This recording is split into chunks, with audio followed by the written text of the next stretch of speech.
la menala ro Natra Piagaro Tarinda Napi Pinle Katipin Oka Manduga Valamia Jopia Voma Nila Yauniro Pita Yauniro Lohida Yauniro Oda Dasure Pupue Yauniro New Mountain means a Yauniro Pip Lele community Pavadara Yauniro Yauniro Chokweri Com you be ma the name don't send that car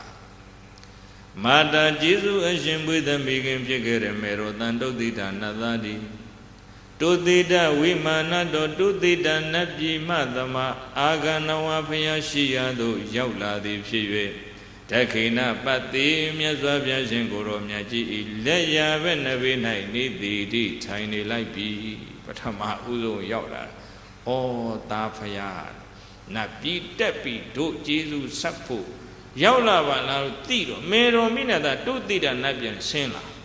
Natabia Pandukabla Miajo Tilu, Yabe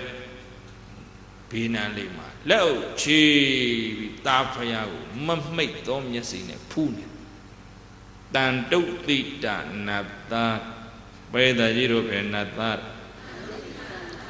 In the Godiwa Bodobi, in the Ganada, the Leve Aganda, what they are with the window, Yola, the Pijwe, taking up at the Walaya Venavina, Dalin, Lidi, tiny like Piambi, I Meromina, now Nalia, Yabakani, tiny like Dagaro, in the Ganata. Meromina, now Naga, tiny Abadure. Engurobi, Enguranata, the Lebeta Magamandia, where the window Agana, one Yola, the Pive, Wama Patti, Banduga Balamia Jopia, Lewe, Navina, Didi, tiny like bee. Dilewe Naga, tiny Natagaro, Enkura Natare, Lewe Becca, Penataro.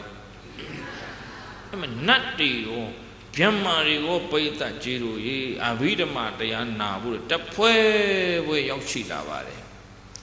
Tada do Logada do than Liba de Dawana de Wada, Payeruba than de Dambo down, Wadan down Naga Modani. Tada do Logada do Sajavala bound de Dondo Nai, Wadanda, Jida Chamia, Netanya Gondo. Diwadana Mabrida aboundu the Dani Badedawana Suyong Jago the Piwe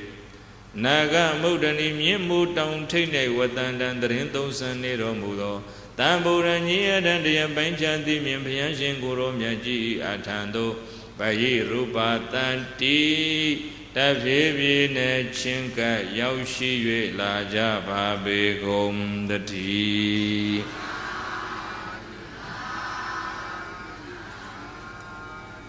Napi Choktaka, Natri, Piama Piga, Piamari, the Pue, when a Yola.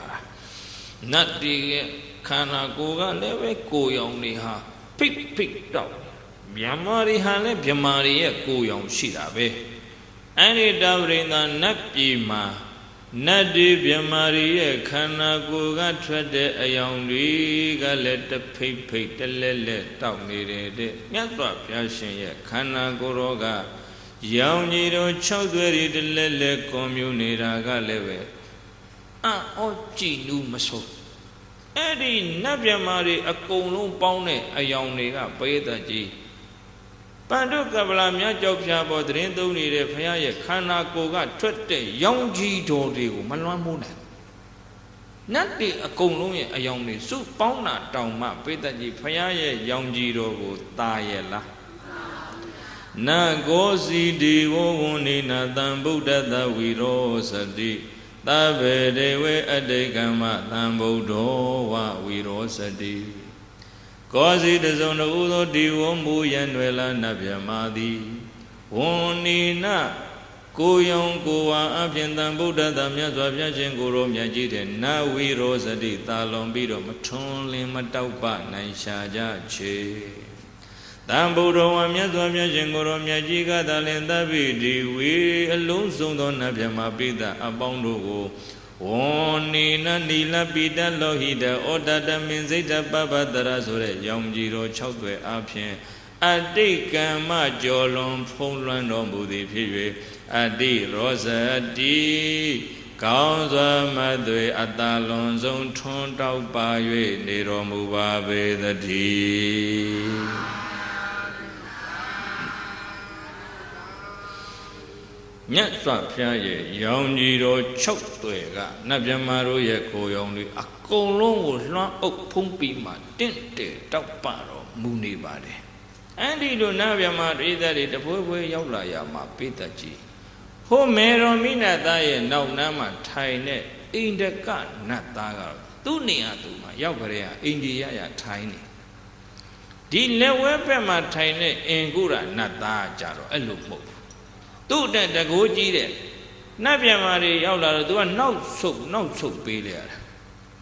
နောက်ဆုံးဘယ်ရောက်သွားတော့ဟိုးဆက်နယူဇနာနတ်ပရိသတ်ရဲ့အစွန်ကိုရောက်သွားတယ်အင်ကုရနတ်သားဘေဒအစွန်ရောက်သွားတာဘယ်နတ်သားတော့ဟိုနဲ့အိန္ဒကနတ်သားသူ့နေရာသူအိန္ဒိယရပဲထိုင်းအဲ့ဒီမှာမြတ်စွာဘုရားကသာသနာတွင်ဒါနနဲ့သာသနာပဒါနအကျိုးပေးကွာဟဘုံကိုနတ်မြတ်မာတွေကိုဟိုဘုရားဘုဖို့စောင့်နေတဲ့အောက်ကပိဋကတ်တွေကိုသိစေခြင်းလုံးလို့နတ်ပြည်မှာဒါနတရားဟောတာဗာတရားတဲ့အဲ့ဒီတရားကိုဟိုအောက်ကဘုရားဘုဖို့စောင့်နေတဲ့ပိဋကတ်တရားတွေကြားရတဲ့ဟိုပိဋကတ်အစွန်ရောက်သွားတဲ့အင်ကုရနတ်သားကိုလှမ်းပြီးမှမြတ်စွာဘုရားကဘာမိန့်လို့ဆိုတော့အင်ကုရနတ်သားတဲ့တရားသင်သည်မဟာဒါနံထမင်းရီချုံစီကြီးစွာသောအလိုဒါနကိုဒိဏနာနုပေးလှူအပ်ခဲ့သည်မဟုတ်တုံလောအင်ကုရနတ်သားကသာသနာပကာလမှာဖိုကနောက်တီစီတံပြီးမှအဲ့မှာအများကြီးချက်ပြုတ်ပြီးမှထမင်းချုံစီမောင်းတီးပြီးလှူဒန်းခဲ့တဲ့ဒါနကောင်းဖို့ကြောင့်နတ်ပြည်ရောက်လာတာသာသနာပကာလမှာဘယ်သာကြီးဘယ်ကာလအဲ့ဒီကောင်းမှုကြောင့်သူကနတ်ဖြစ်လာတာဆိုတော့ဘုရားသိတယ်တရားသင်သည်မာဒါနတမင်းရေချောင်းစီကြီးစွာသောလူဒါနကိုဒိဏနာတို့ပေးလူအပ်ခဲ့သည်မဟုတ်တုံလောမမငါဗျာရှင်တန်တိကေနိနာ၌နိတိဒိဋ္ဌဝါထိုင်နေရပြီးမှမဟိတိကေသူတကူကြီးကြကုန်သောဒီဝေသူနတ်မြတ်မှာပိသတ်တို့သည်အာကိသန္တေသူရောက်လာကြကုန်သည်ရှိသောအပကဏဝနောက်သို့ဆုတ်ခွာဖယ်ရှားပေးရသည်ဖြစ်၍နိတိတိထိုင်နေရ၏ဣဋ္ဌဤသို့ဖြစ်ရခြင်း၌ကာရဏအကြောင်းကအဘေဘာနိမမငါဗျာရှင်တန်တိကေအနိနာသို့အာကိစ္စလာခဲ့ပါလောဟုတ်ပေတာအစွန်ရောက်နေတဲ့အင်ကုရနတ်သားကိုဘုရားလှမ်းပြီးတော့မေးတာအဲ့ဒီမှာအင်ကုရနတ်သားကဟိုးနတ်ပိတအစွန်ကနေလက်အုပ်ချီပြီးမှဗန္ဒီဘုံတော်ကြီးမားတော်မူပါသောမြတ်စွာဘုရားဒက္ခိနေယေနာမြတ်သောအလှကံပုဂ္ဂိုလ်ဖြင့်သုံးညတန်စိတ်သုံး၍နေခဲ့ပါသောမေရှံဘုရားတပည့်တော်ဤမဟာဒါနသာသနာပကာလမှာလှူဒန်းခဲ့တဲ့ထမင်းကြီးချောင်းစီမောင်းတီးပြီးတော့လှူဒန်းခဲ့တဲ့အလှဒါနကြီးသည်မေဘုရားတပည့်တော်အတွက်ကေအဘယ်အကျိုးရှိမှာတဲ့လို့ဘုရားထမင်းချောင်းစီမောင်းတီးပြီးကြီးကျယ်လှူခဲ့တာတော့ဟုတ်ပါတယ်ဘုရားသို့တော်သာသနာပကာလမှာမြတ်သောအလှကံမရပါပေသကြီးတို့ဘာမရဘူးတဲ့တိလတမာရိပညာပြည့်ဝတယ်မြတ်သောလူကံပုဂ္ဂိုလ်မရရှိခဲ့လို့ဘုတပည့်တော်ရဲ့အလှသည်တဲ့အကျိုးမကြီးမားတဲ့အတွက်အကျိုးပေးမထက်တန်တဲ့အတွက်တကူကြီးတဲ့နတ်မြတ်မာတွေရောက်လာတဲ့အခါဘုရားတပည့်တော်နောက်ဆုတ်ပေးရခြင်းဖြစ်ပါ၏ဗျာအိန္ဒကနတ်သားဟိုနာသူ့နေရာသူထိုင်းနေဖယ်မပေးရဘူးအဲ့ဒီအိန္ဒကနတ်သားကိုသူကလှမ်းရည်ညွှန်းပြီးမှဗန္ဒေဘုံတော်ကြီးမားတော်မူပါသောမြတ်စွာဘုရားအယံအိန္ဒကောယေကောဟောဟောမြတ်စွာဘုရားရှင်ရဲ့လက်ရာပဲမေတော်မိနတရဲ့နောက်နာမှာထိုင်နေတဲ့အိန္ဒကနတ်သားဒီကဤသောအဲ့ဒီအိန္ဒကနတ်သားဒီကပ ရိတကံတဇွန်တယောက်မှအနေငယ်မြတ်သောဒါနဆွန်အလူဒါနကိုဒေဇသာသနာတွင်ကာလမှပေးလူခဲ့ရသည်ဖြစ်၍အိန္ဒကနတ္တသာသနာတွင်ကာလမှာဆွန်လေးတဇွန်တယောက်မှရေ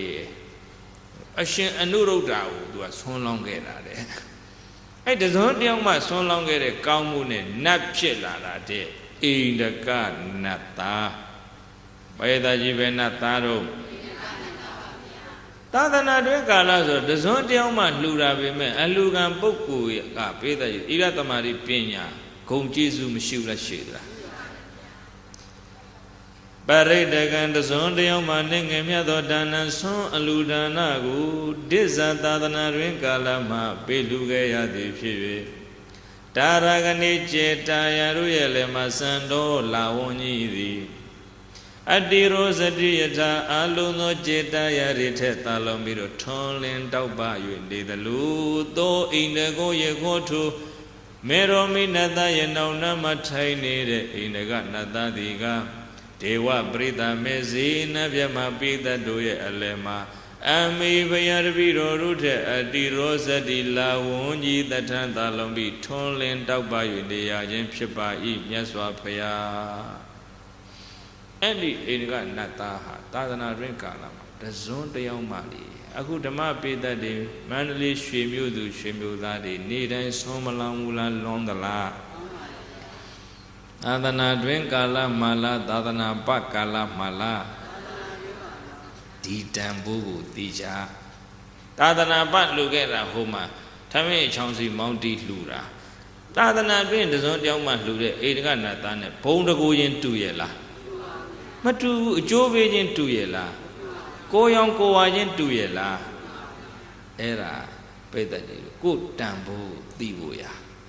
တို့သာသနာတွင်ကာလကြုံနေရတာဘုရားတရားတွေနာခွင့်ရနေတာဩသာသနာ2552နှစ်ကြာသည့်တိုင်အောင်ဒီတရားတွေမကွယ်မပြောက်တာတန်ခကျေစုဘသူတွေရဲ့ကျေစုတော့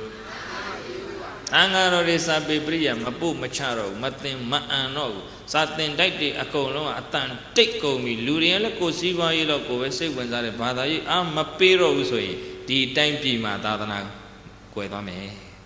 သဘောပေါက်ရလားဒါကြောင့်တဇွန်ပြောင်းမှပဲဖြစ်စေဟင်းကောင်းသည်မကောင်းသည်ဖြစ်စေငါပြီးချက်ကလေးနဲ့အတူလေးနဲ့လေစာသင်သားဘဝမှာမြိန်တာပဲမှန်လားပြည့်တယ်ကြီးဓမ္မဂတိကအကျော်အမော်တွေဖြစ်ကမ္မထာနာစရိယအကျော်အမော်တွေဖြစ်ပြီးဆိုရင်ဟဲ့လားဘွဲ့လူဂုံလူတွေဒေါက်တာဘွဲ့တွေဟဲ့လားဂုရုဘွဲ့တွေတတိတန်းကြီးနဲ့ဖြစ်ပြီးတော့လူတွေကလူကြတန်းကြပေါ်ရှမ်းနေတာပဲမစားနိုင်တော့အဲ့ကြတော့အသက်အရွယ်လည်းကြီးသွားပြီစီးကြိုတို့သွေးတို့ကလည်းဝင်လာပြီမစားနိုင်မှာခင်ဗျားတို့ဆိုကြွေးတယ်တော်တော်ခက်တယ်ပိဿကြီးတကယ်ငတ်တာစာသင်သားဘွားပါဦးဇင်းတို့မမေ့ဘူးမစိုးရိမ်မှစာသင်ခဲ့တယ်မန်းလေးစာရောက်တဲ့နှစ်ဟဲ့လားမိုးတွေလည်းကောင်းလိုက်တာဆွမ်းခံရတာစိတ်မန်းထဲမှာစိတ်မန်းနဲ့အနှိမ့်မို့လားနှိမ့်တော့ရေတွေကလွှမ်းလို့ဆွမ်းခံရတဲ့ရေပြည့်နေဆွမ်းခံလို့မရတော့ဒုက္ခရောက်ရောဘုံလောင်းတိုးစားခဲ့ရတယ်ဘုံလောင်းတိုးစားခဲ့ရတာမမေ့ပါဘူးပိဿကြီးတို့ဘုံလောင်းနေအများကြီးရှင်သိကောင်းတယ်ဆွမ်းခံအိမ်မရှိတဲ့ကိုရိုတွေအများကြီးရှိတယ်အဲကြောင့်ဘုံလောင်းဟာဥပုသ်နေ့မှာလောင်းကောင်းတာမဟုတ်ပါဘူးကြံတဲ့နေ့တွေလည်းလောင်းကောင်းတယ်ဟုတ်လားပိဿကြီးတို့အဲတော့တဇွန်တယောက်မှလေးပဲဖြစ်ဖြစ်တို့သာသနာတွင်ကာလမှာဗုဒ္ဓသာသနာကိုစောင့်ရှောက်ခွင့်ရတယ်ဆိုတဲ့စိတ်နဲ့ရိုးရိုးသေးသေးလောင်းကြမှန်လားပိဿကြီးအဲ့မှာမြတ်စွာဘုရားအိန္ဒကနတ်သားကိုတဖန်မေးအောင်အိန္ဒကနတ်သားတင်ကတော့ရောက်ကြတဲ့ဒီနားမှာအိန္ဒိယထိုင်းနေတယ်တဲ့အင်္ဂုရနတ်သားလို့တကောကြီးတဲ့နတ်ပြမာတွေရောက်လာတော့သင်ဖယ်မပေးရဘူးတဲ့အဲ့ဒါဘာကြောင့်လို့လဲဆိုတော့ဗန္ဒီဘုံတော်ကြီးမားတော်မူပါသောမြတ်စွာဘုရားအဟံတပိတော်သည်ဒုက္ခတေလေယမြေကောင်း၌ကောင်းတဲ့မြေစီမြေလွမ်းမြေဩဇာတွေပြည့်နေတဲ့ကောင်းမြတ်သောလေယမြေကွက်၌အပကဘီဇံအနှဲငယ်သောမျိုးစေ့ကိုဝပနကတကောဝိယစိုက်ပျိုးတဲ့လေသမားလိုဒက္ခိနေယတံပတံမြတ်သောအလှကံပုဂ္ဂိုလ်၏ပြည့်စုံခြင်းကိုလက်ထံဖရာတပည့်တော်ရရှိခဲ့ပါ၏မြတ်စွာဘုရားတပည့်တော်ကတော့ ကောင်းမြတ်တဲ့လေယာမြေမှာမြေစီမြေလွှာမြေဩဇာတွေပဂတိကောင်းမွန်တဲ့မြေကွက်ထဲမှာမျိုးစေ့အနှဲငယ်လေးစိုက်ပျိုးပြီးမယ်လို့ပေတကြီးအသီးနှံကမဖွင့်ပြိုးဘူးလားမြေအကောင်းနေလေပိုင်းလားပေတကြီးသာသနာတွင်ကာလမှာအလှကံပုဂ္ဂိုလ်တွေကဒုက္ခတာသီလသမာဓိပညာပြည့်ဝတဲ့အလှကံပုဂ္ဂိုလ်တွေကလေယာမြေကောင်းနဲ့တူတယ်တဲ့အဲ့မှာဧရကနတဥပမာအမျိုးမျိုးနဲ့လျှောက်တာပါကြက်တီးကုန်းဖြစ်တဲ့ဘာမှမြေစီမြေလွှာမြေဩဇာဘာမှမရှိတဲ့ကြက်တီးကုန်းဖြစ်တဲ့လေယာမြေမှာပရိသတ်ကြီးတို့မျိုးစေ့တွေအများကြီးကျဲအပင်တန်မမလားမြေကကြက်တီးကုန်းမြေစီမြေဩဇာမှမရှိတာအဲ့လိုဆိုရင်အသီးနှံရောဖွင့်ပြိုးပါမလားငါဖွင့်ပြိုးရင်လေလုတ်တဲ့လေသမားလည်းဝမ်းသာရပါမလား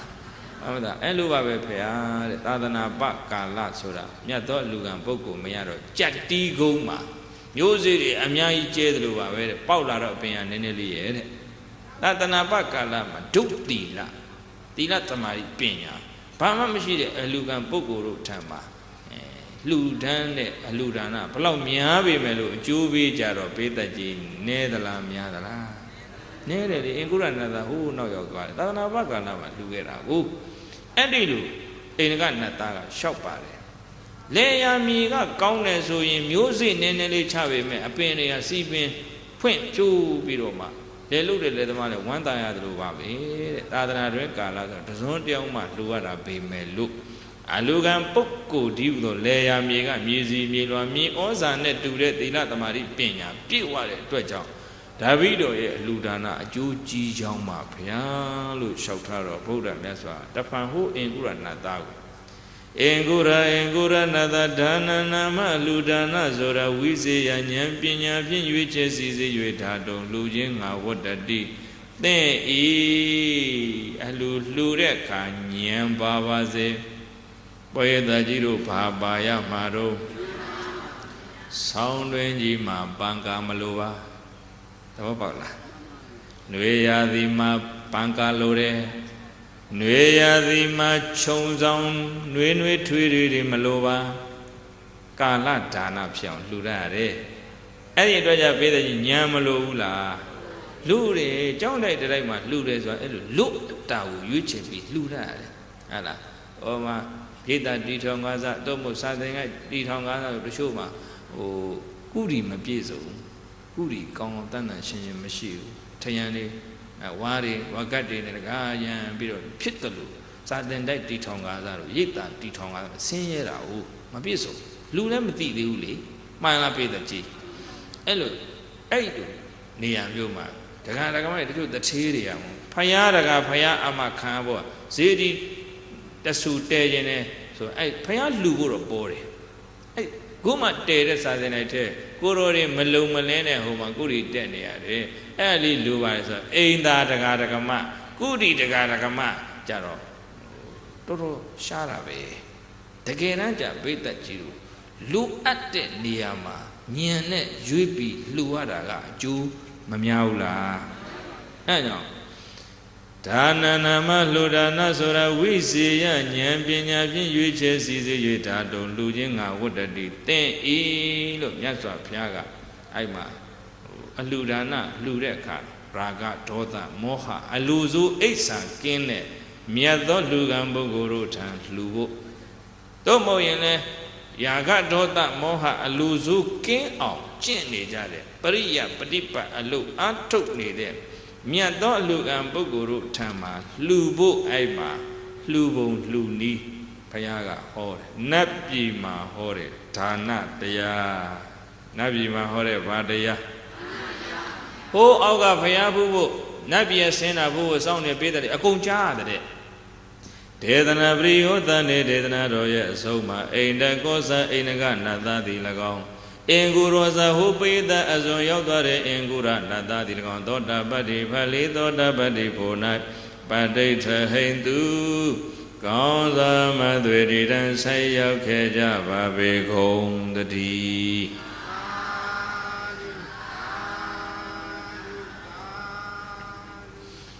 ဒေသနာလဲဆိုရောအင်္ဂုရနတ်သားရောအိန္ဒကနတ်သားရော နတ်သားနှစ်ပါးသောတာပန်တည်တယ်ဘာတည်သွားအဲ့လိုနတ်ပြည်မှာဒါနတရားဟောပြီးပြီဆိုမှတထလူနတ်မြမတတ္တဝရဤဆရာတဆုဖြစ်တော်မူသောဘုရားရှင်ကိုယ်တော်မြတ်ကြီးသည်ပါရိစရကမူလမိပင်လုံးယူဇနာ90အဝန်းယူဇနာတရားစိမ့်ပြဆိုပြင်းမြရောင်ဝေသည့်နတ်ပြည်သမင်းပင်လည်းကသစ်ပင်ရင်၌ပန္ဒုကပလနာမဂေတိလာတန္တိပန္ဒုကပလအမြေရသောမြတ်ကြောင့်ဖြန့်ထက်၌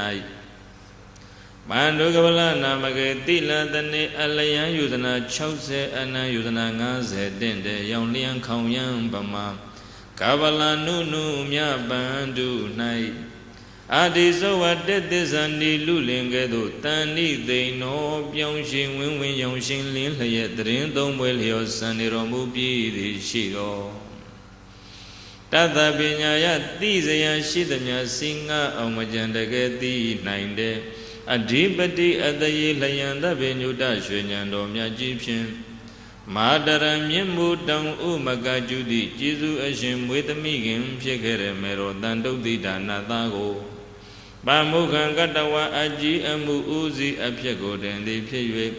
ဒေဝနံဇာတိခေပေါင်းတတောင်းမှခါညောင်းကလနတ်မြမာတို့အားအဘိဓမ္မာကထာမေကံကုသလဓမ္မအကုသလဓမ္မအပြကတဓမ္မအစဖြာသည့်အဘိဓမ္မာဒေသနာတော်မြတ်ကြီးကိုတံဘဝတယေ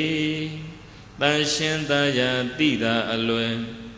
နာဘဝတနှင့်ဖယုဖယကင်းလျက်လုံနှစ်ပဲ့တင်ထင်ငါခေါ်တန်ရှိဖို့ဖြင့်ကြွေကြငိမ့်လေးအစဉ်အေအောင်ရင်ကြွေဟောကြားတော်မူလိုက်ပါပေတည်း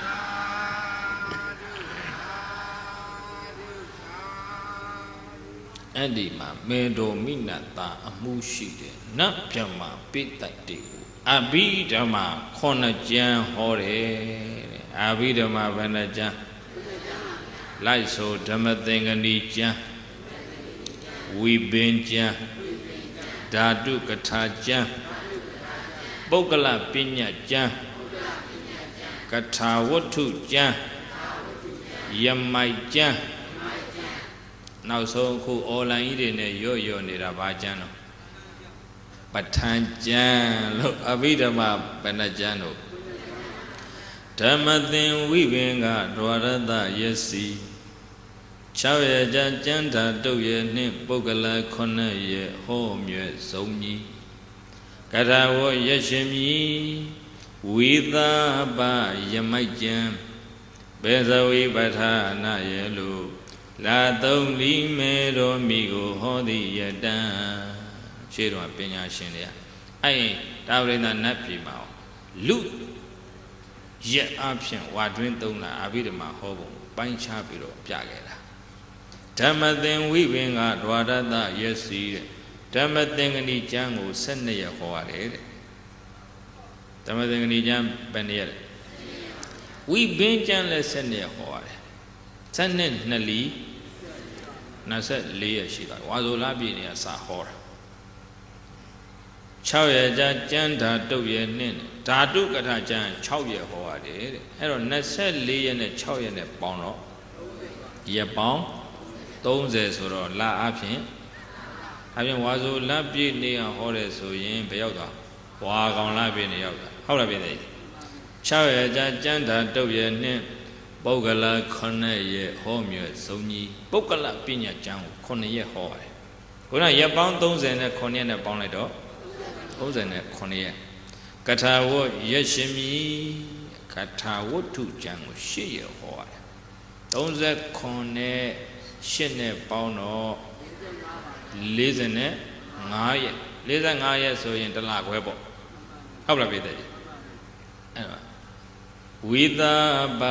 ယမိုက်ကျမ်းယမိုက်ကျမ်းကြတော့ရက်20ဟောရတယ်တဲ့လူတို့တက်တန်းအဖြစ်ပေါ့ရက်20ဟောရဆိုခုန45နဲ့ရက်20နဲ့ပေါင်းတော့60နဲ့ဘင်ဇဝီပဋ္ဌာနာရေလို့တဲ့အခုရွတ်နေကြတယ်ပဋ္ဌာန်းကျမ်းကြီးကြ4နဲ့လွန်းလို့နည်းနည်းလွန်းလို့ကျင်ပြန်လွန်းလို့25ရက်ဟောရတယ် 65နဲ့25နဲ့ပေါင်းတော့ရက်ပေါင်း90ဆိုတော့လာအဖြစ်ဝါတွင်3ဒါဝရိန္ဒနတ်ပြည်မှာအမိနို့ဘူးဆက်တဲ့အနေနဲ့တက်ဟောတာ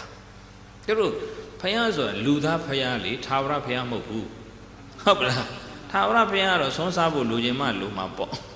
ကျတို့လူသားဖယားကြတော့ဆွမ်းမစားပဲနေလို့မရဘူးမရတော့ကြတော့ဆွမ်းခံခြင်းရောက်ပြီဆိုလို့ရှိရင်နေမိတဖယားဖန်ဆင်းထားခဲ့တာနေမိတဖယားကိုဤကနေဤအထိဟောရစ်စေအဋိဋ္ဌံနေမိတဖယားဖန်ဆင်းထားပြီကိုရောတိုင်ကတော့တပိတ်ပိုက်ဟိမွန်တာတော်ကိုအရင်ဝဲပါတယ်ဟိမွန်တာတော်ကအနောတအိမ်မှာရှိတယ်ရေနဲ့မျက်နှာတော့တဲ့ခြေလက်3တက်ဟိုလက်3တက်ပြီးမှမြောက်ကျွန်းကိုဆုံးခံကြွားတာဘယ်တကြီးပဲဆုံးခံကြွားအဲ့မြောက်ကျွန်းဆုံးခံလှည့်ပြီးမှအဲ့မြောက်ကျွန်းကဆုံးကိုဟိမွန်တာယူဆောင်လာပြီးမှဟိမွန်တာတော်မှာအင်ချင်းပင်ကြီးအရိပ်သိပ်ကောင်းဆိုပဲအင်ချင်းပင်တန်းကြီးရှိတယ်တဲ့အဲ့ဒီအင်ချင်းပင်ကြီးတွေအောက်မှာလဲကြောက်ဖြာကြီးတွေညီညီညာညာနဲ့ဝိုင်းလို့လေအဲ့ဒီအင်ချင်းပင်ကြီးရဲ့အောက်ကကြောက်ဖြာပေါ်မှာဗုဒ္ဓဆွမ်းဖုံးပေးပါတယ်ဆွမ်းဖုံးပေးတဲ့အချိန်မှာဘသူကလာရောက်ပြီးတော့ဝကြီးဝငယ်ပြုတ်တယ်ဆိုတော့ဘုရားအောက်မှာဉာဏ်ပညာအကြီးဆုံးဖြစ်တဲ့အရှင်သာရိပုတ္တရာဘသူပါလိမ့်အရှင်သာရိပုတ္တရာကဗုဒ္ဓအရေဘူးရေချမ်းကမ်းလှမ်းပြီးတော့ဆွမ်းဖုံးပေးချိန်မှာဝကြီးဝငယ်လာပြုဆွမ်းဖုံးပေးတဲ့ကိစ္စပြီးပြီဆိုတော့အဲ့နတ်ပြည်မှာအကျယ်ဟောခဲ့တဲ့အဘိဓမ္မာကိုဗုဒ္ဓမြတ်စွာကဟိမွန်တာအင်ရင်ပင်အောက်မှာဉာဏ်ကြီးတဲ့အရှင်သာရိပုတ္တရာကိုခတ်ကျင်းချင်းလေးဟောတာဉာဏ်ကြီးတဲ့သူတွေကိုတရားဟောရင်အရှိကြီးဟောကြမလို့ဟုတ်ပလားခတ်ကျင်းချင်းလေးဟောတာအခုတော့ကျတို့2 နာရီဟောရတယ်သဘောပေါက်လာတယ်မသိပါဘူးမပေါက်အောင်ပြောနေရတာစိတ်ထဲရောက်ရင်ပိုကောင်းတာသဘောပေါက်ရုံနဲ့မရဘူးကြောထိဖောက်ထွက်သွားကောင်းတယ်တရားကဟိုနားထဲကနေရှံထွက်တယ်စိတ်ထဲမရောက်ကြဘူးဒါကြောင့်ဓမ္မဂတိကလည်းအာပေါက်တာပဲဖတ်တယ်ဟုတ်လား5 ပါးသီလကျုပ်ဟောနေကြာပြီ9 နှစ်တောင်ရှိပြီကံကောင်းကြပါစေဆိုနာမည်နဲ့ဟောနေတာဈေးထဲမှာခုဒီဈေးဆရာတော်မှာပဲဟုတ်ပလားရောက်တဲ့တယောက်ဟာယုံကြည်ကြည်ဆက်ဆံနေတဲ့အဆင့်ကိုမရောက်သေးပါဘူးအဲ့တော့ပိဋကတ်ကြီးကိုတရားနာတယ်ဆိုတာစိတ်ထဲရောက်အောင်နာတယ်အိမ်ကိုပါအောင်နာရတယ်ပိဋကတ်ကြီးဘယ်လိုနာရတာလဲဉာဏ်ကြီးတဲ့သူတွေကတော့ခက်ချင်းချင်းလေးပြောလိုက်သိသွားတယ်သဘောပေါက်သွားတယ်ရှင်သာရိပုတ္တရာဉာဏ်ကြီးတော့အတူလေးခေါ်တာသာရိပုတ္တသာတော်ကြီးသိကြသာရိပုတ္တရာဣဇဒီနိမယငါဘုရားရှင်သည်ဧတကောဓမ္မောဤမြတ်တိုင်းရှိတဲ့အဘိဓမ္မာတရားဒေသနာကိုတေတိတောနတ်ပြည်မှာဟောထားအပ်ခဲ့ပြီငါဘုရားဒီနေ့တော့နတ်ပြည်မှာအဘိဓမ္မာတရားဒီကနေဒီအထိဟောခဲ့ပြီတဲ့ခက်ချင်းချင်းလေးဟောတာဉာဏ်ကြီးတဲ့ကိုရောကြီးအကျယ်ချက်ပြီးသိသဗျတောသင်္တိယတနောမိမိဤအန္တိဝတိကနနီးနေတပိဖြစ်ကြကုန်သောဘိက္ခုနံ900ကုန်သောယံတို့အဝါစေဟိထပ်ဆင်းပြီးတော့ဟောပြောပို့ချပြသပါလေသင်အခုငါဘုရားဟောတဲ့ပြီးတော့ပါဦးတဲ့သင်ရဲ့တပိယဟန်900ကိုတဆင့်ဟောပြပို့ချတဲ့ဘုရားကစာချခိုင်းတယ်အလုပ်ခိုင်းအဲ့နတ်ပြည်မှာကျေဟောတယ်ဘုရားကဟိမွန်တာအင်ကြီးမင်းအောက်မှာရှင်သာရိပုတ္တရာကိုခတ်ချင်းချင်းဟောတယ်နတ်ပြည်ကဘိဓမ္မာလူပြည်ဘယ်လိုရောက်တယ်လဲဆိုတာခင်ဗျားတို့သိဖို့ပြောနေတာသဘောပေါက်လားအဲ့ခတ်ချင်းချင်းလေးဟောလိုက်တဲ့တရားကိုရှင်သာရိပုတ္တရာကသူတပိ900ကိုမကျင်းမကျဲဟောတယ်ဘယ်လိုဟောလဲနတ်ပြည်မှာဟောတဲ့ဘုရားကိုယ်တိုင်ဟောတာကြဝိထာရနီးခေါ်တယ်အကျဉ်နီးရှင်သာရိပုတ္တရာကိုဘုရားကကျင်းချင်းဟောတာကြသင်္ခေပနီးခေါ်တယ်အဲ့ဒီရှင်သာရိပုတ္တရာနဲ့သူတပိယဟန်900ကိုမကျင်းမကျဲဟောကြနာတိဝိထာရနာတိသင်္ခေပလို့ခေါ်တယ်အဘိဓမ္မာလူပြည်ကိုဒီလိုရောက်လာတာအဲ့ဒီရှင်သာရိပုတ္တရာရဲ့ဓပိယဟန်900ဆိုတခြားမဟုတ်ဘူးလေသူကအရင်တော့လင်းတို့သားတွေကဖြစ်လာတယ်လင်းတို့ဖြစ်ခဲ့တာလေကတ္တဗမြတ်စွာဘုရားသာသနာတော်ကလိုင်ကူကြီးထဲမှာလင်းတို့တွေအတွဲလျာဆွဲ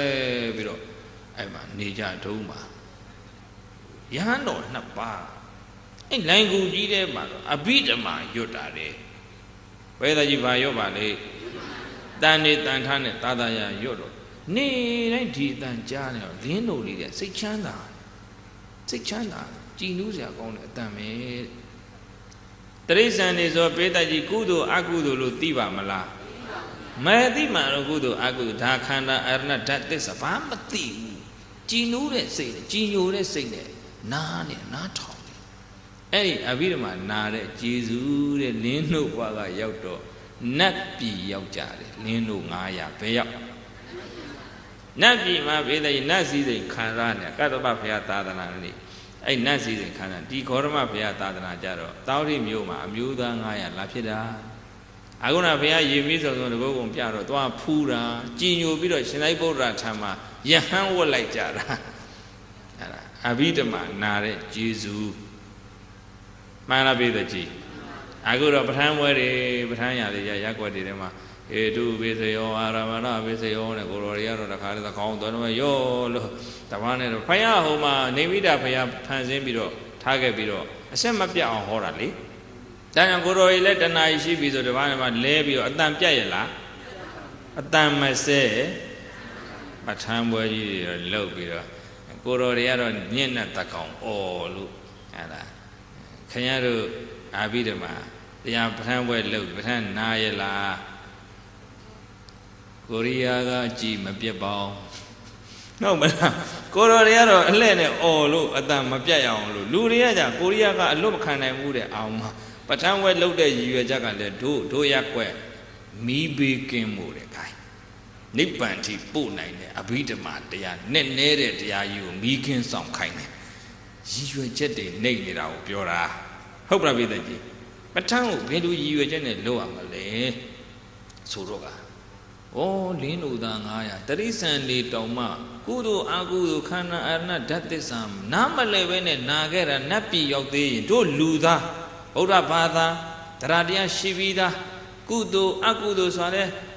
နာကြနားလက်ထားတဲ့တို့လူပုဂ္ဂိုလ်တွေနာရင်တရိစ္ဆာန်တွေထက်တော့အကျိုးများမှာတရားနဲ့နာမယ်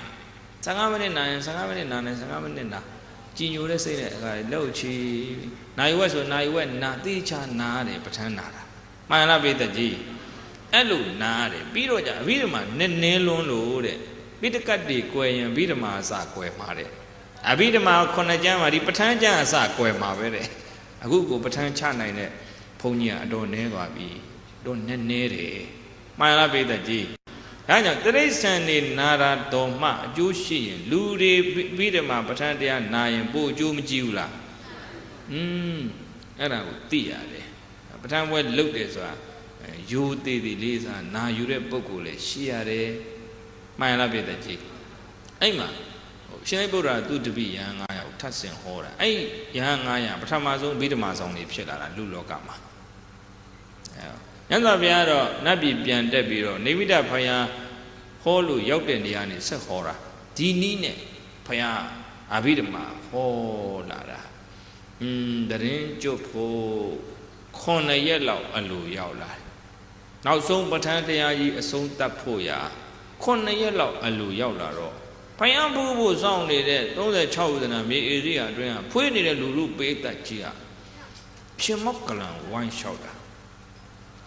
ဗန္ဒီရှင်ဘုရားမောက္ကလံဤတော်ဤနေ့မှာတတ္တမေတိဝတိ9ရက်မြောက်သောနေ့၌မဟာပဝရဏသရင်ကျွလဖြင့်မဟာပဝရဏနေ့သည်ဘဝေတတိဖြစ်ပါလိမ့်တော်မူဒီကနောက်9ရက်မြောက်ရင်သရင်ကျွလပြေတော်မယ်ဖရာ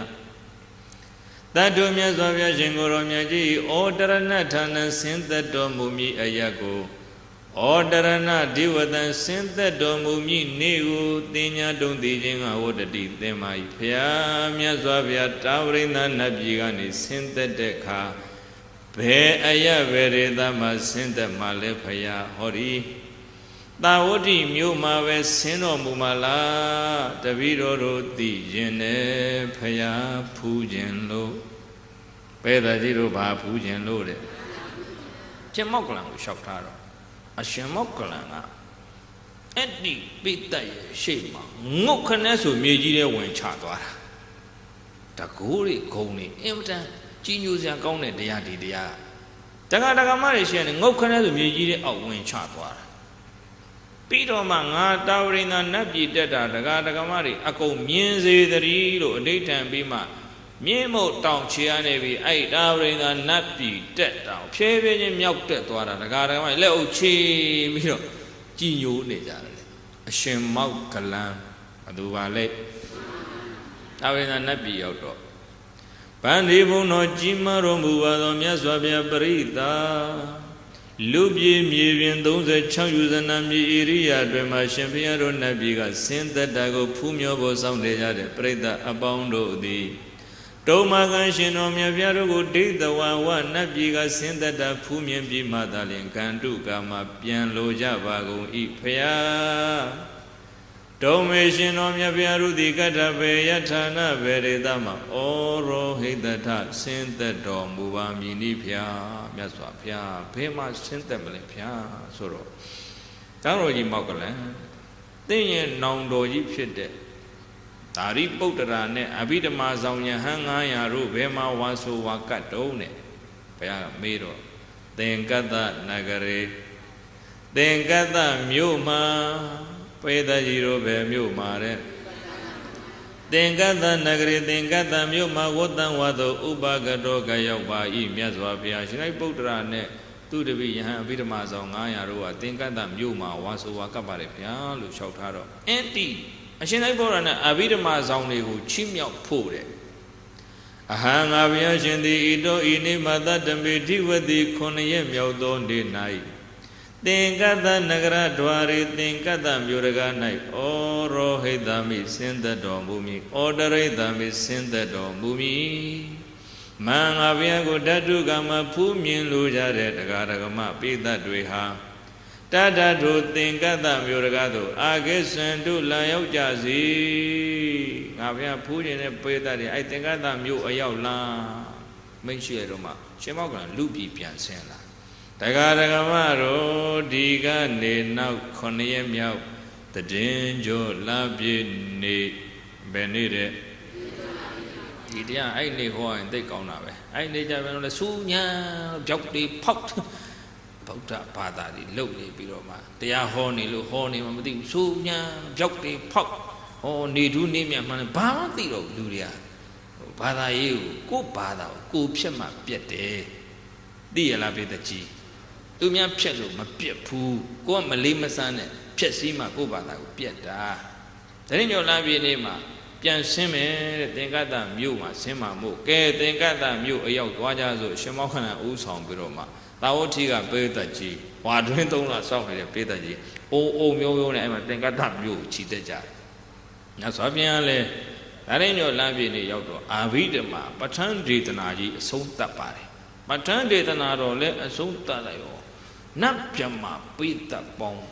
ဂရေဂရာနဲ့ခြိပြီးမှသစ္စာလေးပါးသိမြင်ကြွတန်းဝင်ကြတယ်အခုနမေရောမိနသားလဲဒေသနာဆုံးတော့သောတာပန်တည်တယ်ဘာတည်သွားဒေသနာပရိယောတနေပိဓမ္မဒေသနာတော်ဤအဆုံး၌မာတာ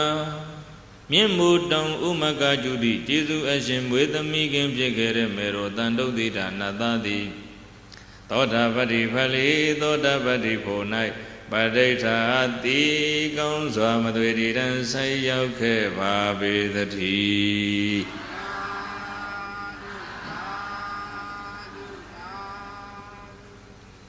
သရင်ကျော်လပြေနေမေရောမိနတသောတာပန်တီဗီအမိနိုဘိုခြေသွားပြီပေသကြီးတို့ဘာခြေသွားဒါကြောင့်တရင်ကျော်လာပြီနေ့ကိုဘာနေ့လို့ပြောရင်ကောင်းမလဲဆိုရင်အမိနိုဘိုခြေတော်နေ့လို့ဒီတရားကောင်းစဉ်ပေးလိုက်တာမှတ်မိရလားဘာတရားတဲ့တော့မေရောမိနတာဂျေစုမေရောမာယာဘဝကဖြစ်လာတဲ့နတ်သားကိုအဘိဓမ္မာနဲ့ဂျေစုဆက်ပြေးပြီလို့ဆိုတော့တရားမင်းတဲ့ငါဘုရားလူပြည်ဆင်းမယ်အမိတ်ရှိတော့တရားမင်းကအဲ့ဒီမှာဝိတကြုံနတ်သားကိုဇောင်းတန်း3သွဲဖန်ဆင်းခိုင်းတောင်းတန်းပဲနဲ့သွဲတဲ့အလယ်ကဗရမညာဇောင်းတန်းလက်ရဘက်ကရွှေဇောင်းတန်းလက်ဝဲဘက်ကငွေဆောင်တန်း ဇောင်းတန်းပဲနဲ့သွယ်တော့အဲ့ဒီဇောင်းတန်းဦးကမြင့်မို့တောင်ထိပ်ဟောဇောင်းတန်းအခြေကကြသင်္ကတ္တမြို့တကားရှေးလမျိုးလေးဖန်ဆင်းပေးတာဝိတကြုံနတ်သားကမြတ်စွာဘုရားရှင်ကိုရောမြတ်ကအလယ်ဖြစ်တဲ့ဗရမ ्या ဇောင်းတန်းမှာဆင်းသက်တော်မူမယ်တဲ့ဇောင်းတန်းဦးမှာရက်တော်မူလိုက်ပါတယ်လက်ရဘက်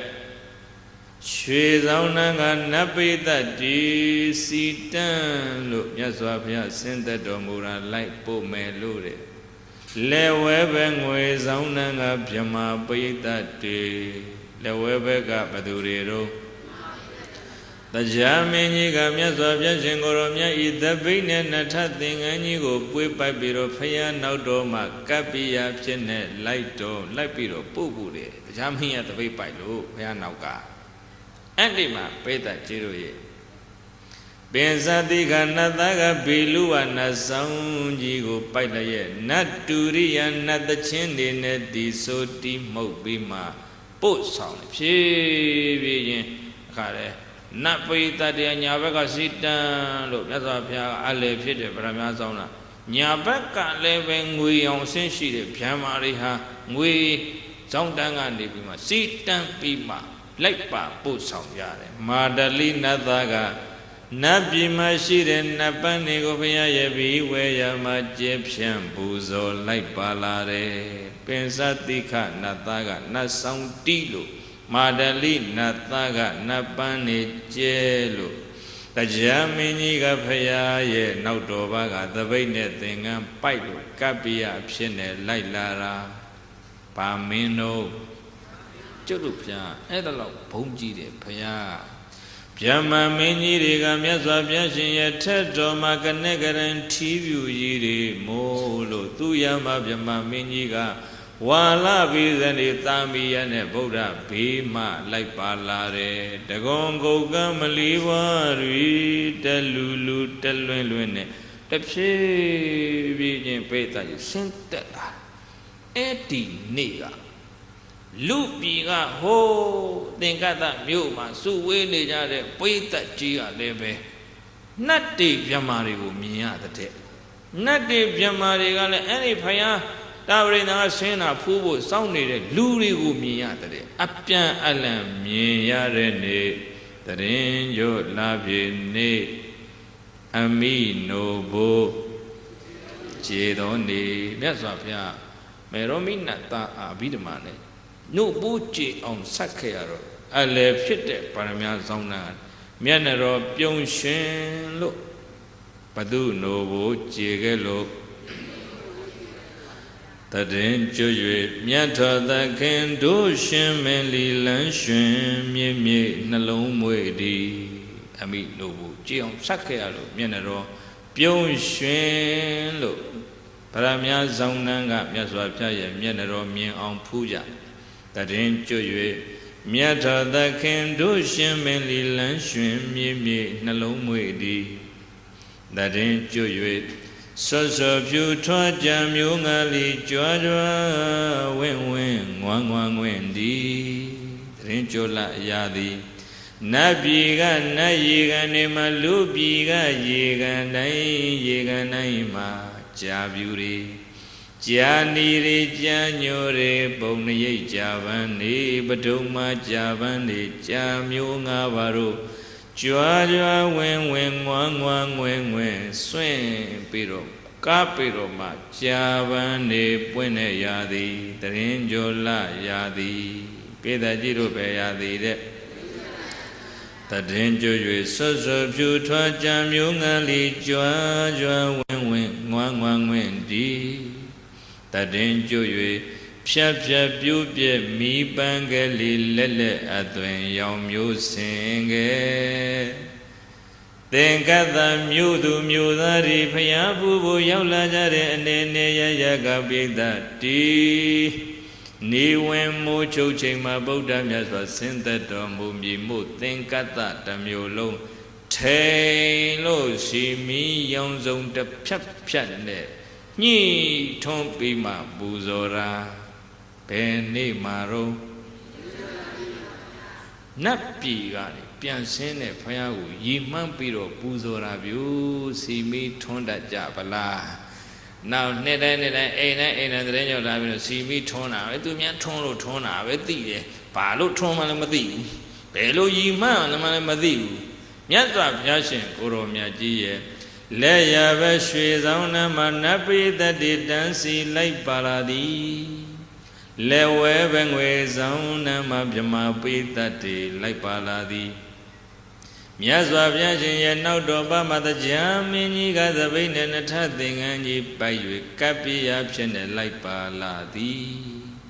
မြတ်စွာဘုရားရှင်ရဲ့လက်ဝဲဘက်ကပင်စတိကနတ်သားရဲ့ဘေလူဝနတ်ဆောင်ကြီးတီလို့နတ်တူရိယာနတ်သချင်းနေနဲ့တာယာငိမ့်ညောင်းကောင်းမြတ်စွာပူဇော်ပြီးတော့ဆင်းသက်လိုက်ပါပို့ဆောင်ခဲ့သည်မြတ်စွာဘုရားရှင်ရဲ့လက်ဝဲဘက်ကနေမာတလိနတ်သားကနတ်ပန်းနေတဖွာဖွာကျဲလို့လိုက်ပါလာသည်မြတ်မင်းကြီးတွေကကနဲ့ကရံထီဖြူတွေမိုးလို့တဘုံကုတ်ကမလေးဝါးတွေတလူလူတလွင့်လွင့်နတ်တွေရဲ့ခန္ဓာကိုယ်ကထွက်တဲ့ကိုယ်ရောင်ကိုယ်ဝါးတွေမြတ်မာတွေရဲ့ကိုယ်ကထွက်တဲ့အယောင်အဝါးတွေအလယ်ဖြစ်တဲ့ဗရမယဆောင်နာမြတ်စွာဘုရားရှင်ကိုရောမြတ်ကြီးရဲ့ခန္ဓာကိုယ်ရောကနီလရောင်ကြီးတော်တွေ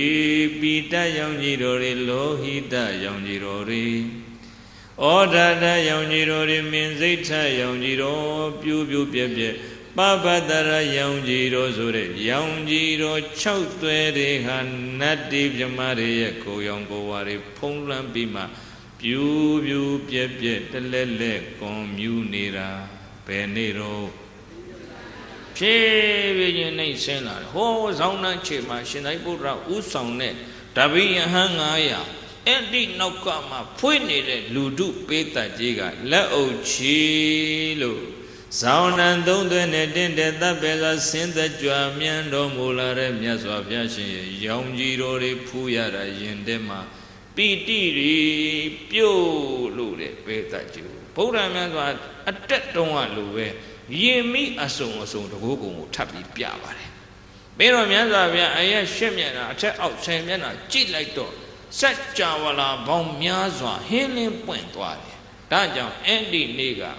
လူတွေကလည်းနတ်တွေကိုမြင်ရတဲ့နေ့နတ်တွေကလည်းလူတွေကိုမြင်ရတဲ့နေ့ထူးမြတ်တဲ့နေ့ဆိုတာဒီလိုသဘောပေါက်ရတယ်မှန်လားဘေးသက်ကြီးတို့ဖြည်းဖြည်းချင်းဆင်းသက်လာတာတက္ကမတွေဟာလေအသက်ရှူဖို့မေ့နေမတတ်ပဲအာကြကြည်နူးနေတာဗုဒ္ဓမြတ်စွာအဲ့ဒီနေ့ကဖယားကြီးညိုပွဲကောင်းလွန်းလို့တဲ့ပေးတယ်ဖယားစုမပန်တဲ့သူမရှိဘူးလို့စာကပြောအဲ့မဖြည်းဖြည်းချင်းဆင်းသက်လာတာဇောင်းနှံအခြေရောက်လာတော့တရားတော်ရရှင်သာရိပုတ္တရာသူတပိယဟန်900နဲ့တကွကိုဝုတ်ကိုလက်ကြောစံပဲတင်ပြီးမှမမိတ်သောမျက်စိနဲ့ဗုဒ္ဓမျက်နှာတော်မော်ဖူး၍လျှောက်ထားတာကနာမေဒိဋ္ဌောဤတောပုဗ္ဗေနတုတောဥဒကတ္တစီဧဝံဝကုဝရောတတ္ထာတုတိတာဂဏိမာကတောတုတိတာမေရောစံယတုတိတာနတ်ပြည်မှာခန္ဓင်လူအပေါင်းတို့ခါညောင်းစုံကြီးဤလူပြည်သို့အာဂတောရွှေဆောင်နှံငွေဆောင်နှံဗရမ ्य ဆောင်နှံဆိုတဲ့ဆောင်နှံ3သွဲမှာနတ်ဗျမပိသတိချမ်းရကဆင်းသက်ကြွမြန်တော်မူလာပါသောဝေကုဝတောကရဝိငယ်မင်းဗျမမင်းတို့၏အတန်နှင့်တူစွာတာယာငြိမ်ညောင်းကောင်းမြတ်သောအတန်တော်ဖြင့်ကောင်းမြတ်သောတရားစကားကိုလည်းဟောကြားပြသဆုံးမတော်မူရပါသောတထလောနဗျမတတ္တဝရိဆရာတစုဖြစ်တော်မူတဲ့ဘုရားရှင်ကိုယ်တော်မြတ်ကြီးကိုဤတို့ဤနေမှပုပ္ပေရှိခင်တုန်းကမေမယဘုရားတပည့်တော်သာရိပုတ္တရာသည်နာဒိဋ္ဌောဤ၍ဤမြတင်းတဲလွန်နဲ့တပ်ပယ်လွန်နဲ့ကြီးညိုဝဲကောင်းလွန်နဲ့ဆိုရဘုရားတပည့်တော်တစ်ကြိမ်တစ်ခါမှမဖူးမမြင်ခဲ့ရဘူးပါမြတ်စွာဘုရားဥရတော်မရဘကတ္တစီတစုံတို့ဥသောပုဂ္ဂိုလ်တန်တိကာဓမ္မနတုတောဤ၍ဤမြတ်တင်တယ်လွန်နဲ့တပ်ပဲလွန်နဲ့ကြီးညိုဝဲကောင်းလွန်နဲ့ဆိုရဖယားတပည့်တို့ကြားလည်းမကြားဘူးခဲ့ပါမြတ်စွာဘုရား Bandi Bondo Nigunting Dumpa Windia Mim Chitomuba, though Miaswapia. Esa di Nisu in Diwabi, Nabia Maru di Lagomanu Davi Luro di Lagom. Tomaga Shino Miapiarugo, Pihayandi Naluna Rega, Chimianu, Unijabagum, I Miaswapia. Batendi, Shino Miapiarugo, Ginu, Ajalondo, Paya, Apchegove, Town up and sing with the Jabagum, I Miaswapia. Ede edu tiro nyampenya jire shenari Buddha Matemia de Pagondan Buno Chauba the Gambaya Shengo. I was a Shena Roja only out on the Babe the D.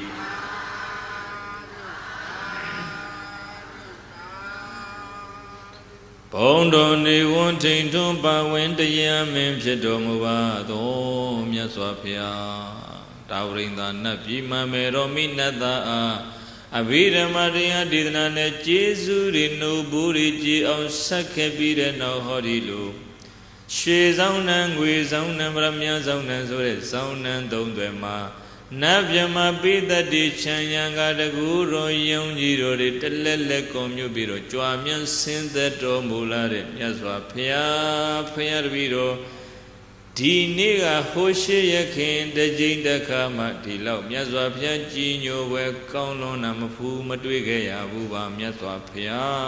Jantam Majabu, Payalo. One ta lonlo, Piti Pialonlo, Shenai Boraga, Leo Chi, Biro Boragu, Shautaba. Dine Soyin, Paya, Gino Zia Gonlo, Aja Biro, Paya Soup, Pane, Dure Jive Payalo, Aima. Shautaroma, Buddha Myaswaga, Yezana Baduda, Dira Nikamuba, the Merada, Dewa Bidi, than Bihayandi, than Bhutana, the Dimadam Zana Baduda, Ramnubazan, Lakanubazan, Zorazanapa, Malicheto Mubigondo. Yedira Dayam Yendi, Jimpina, Shipito Mure, Pianshan Goro, Miato Midi. Nekamubadami Kili Daruma Tremia Jid Nipa and Yin Tajine Radam Willa your white on Mujaba Vego E. That day, Madame the Dishiro Mujago no. Didan the Buddha Nandunia than the Abansha Dimia Payanshan Goro Miajiru Antiwa Bina Yamaru di Lagom. Manuda Saluda Rodi Lagom. Pihayandi Chimia no you Tongzan Shijaba Bego Nelo. Tatana Rosaya Payashandi, Katati Shenoto Lepwen Yui, Jujan Hoja, Romulai Babe, the D.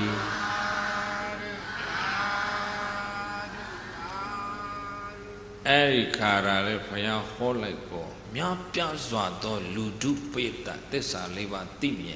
Jotan Winyare. Kuna Shinaipura Tabi Yahangaya, Abidamazon, Kurori, Akoloha, Yahanda Pijare, Pari Pico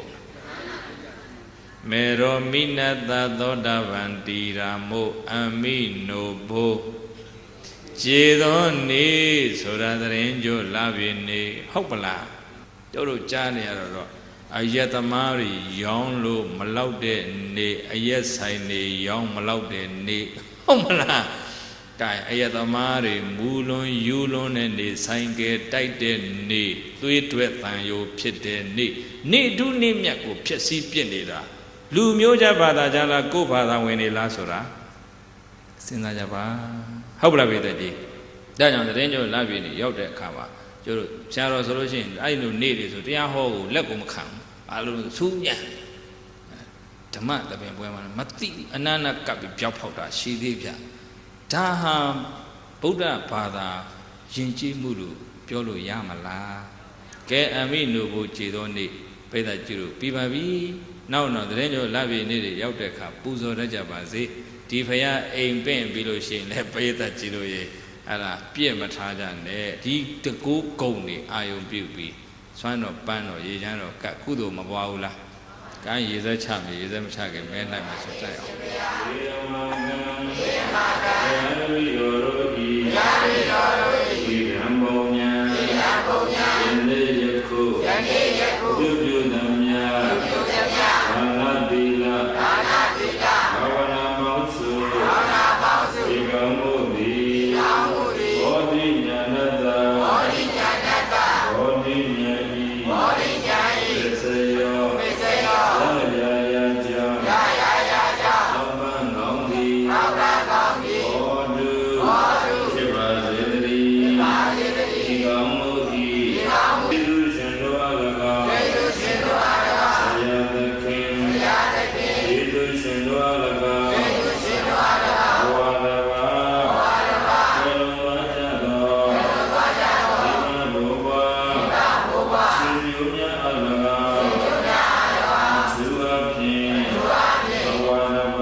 ရပါ